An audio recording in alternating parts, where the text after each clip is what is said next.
Hello everyone, in this video I'm going to show a step-by-step tutorial on how to copy profile ID on AO Broker account. So first we're going to go to our browser, then search for AO Broker. Then since we're logged in, we can click on Trade Now, but if you guys haven't logged in, you guys can log in or sign up.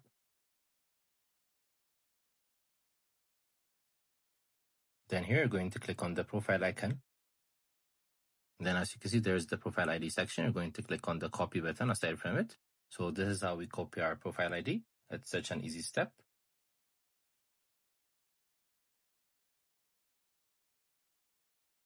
We also have different tutorials in our YouTube playlist. I hope you guys go and check them out. So once we copy our profile ID, we can go on and trade.